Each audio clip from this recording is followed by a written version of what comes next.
Well, in front of my place looks like a car club meeting. I think some of the members of our car club, along with members from Marathon's car club, have gone for a drive this morning and decided to join us at the Golden Rail. And speaking of the Golden Rail, we are happy to say today that all our proceeds from all French fry sales will be going to the Residential School Survivor Society. And we thank everybody for their support through the year, and especially today on such a tough occasion for a lot of us, considering my family, my wife's family are all First Nation.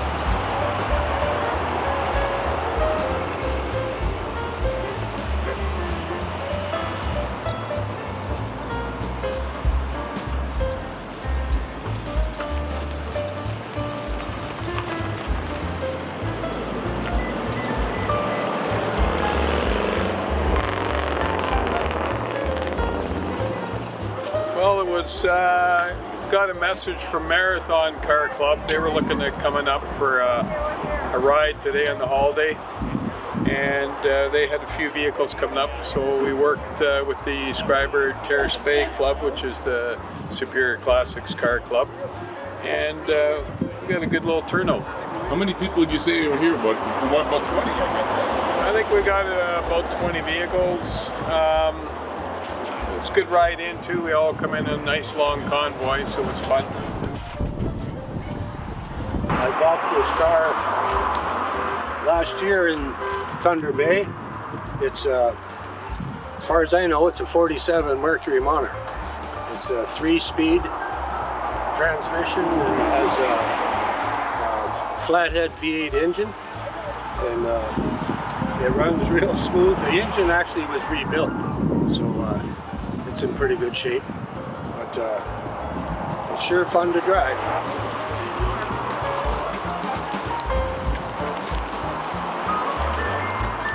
Why would anybody not want an old car is a better question. I can't top that answer. You know, I always wanted one when I was a kid, so that was one of those things that you just had to, you know, when you get old enough to have one, that's the one you gotta have. This is a 1961 C10. Picked it up in Saskatoon. 2 years into it. Still a work in progress.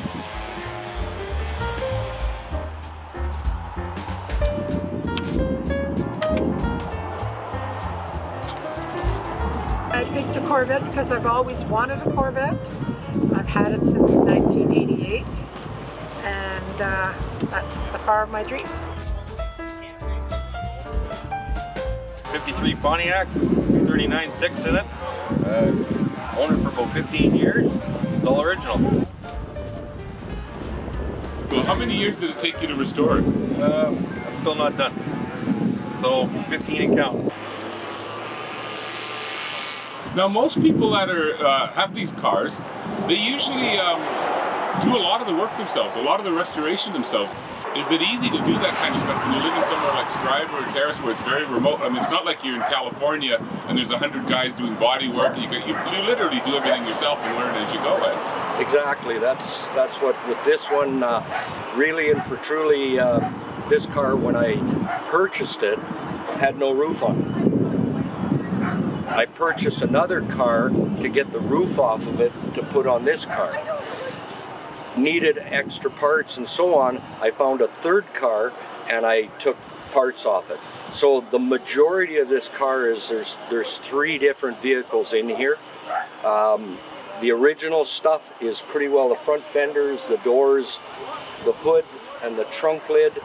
And the rest of the stuff on here has been purchased online and so on and so forth out of the States, and you have to go get it at ride-ins and so on. So it was quite a bit of it, but the majority of the stuff on here is original.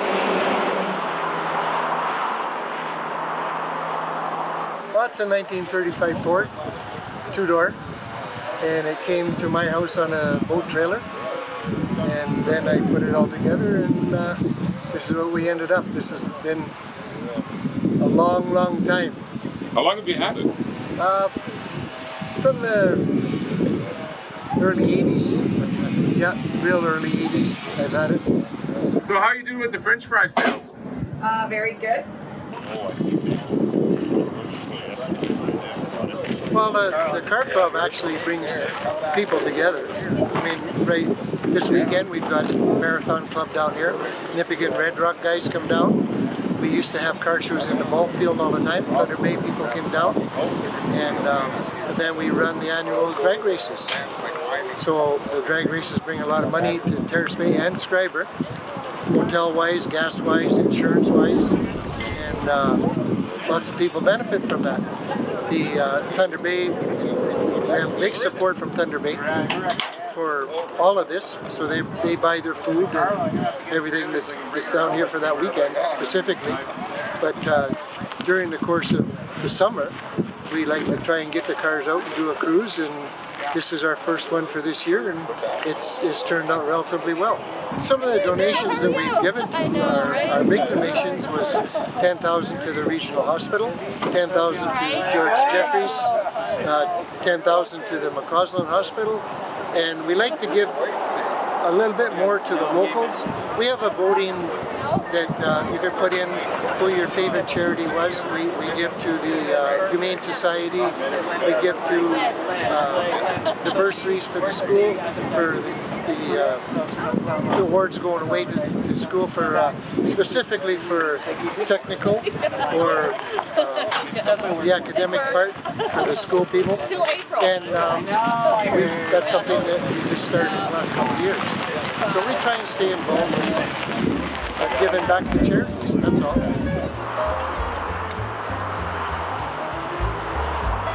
Could you open the door for 1 second and just give me an update on your French fry sales so I don't have to come back and bother you later? I have no idea, but it's like crazy.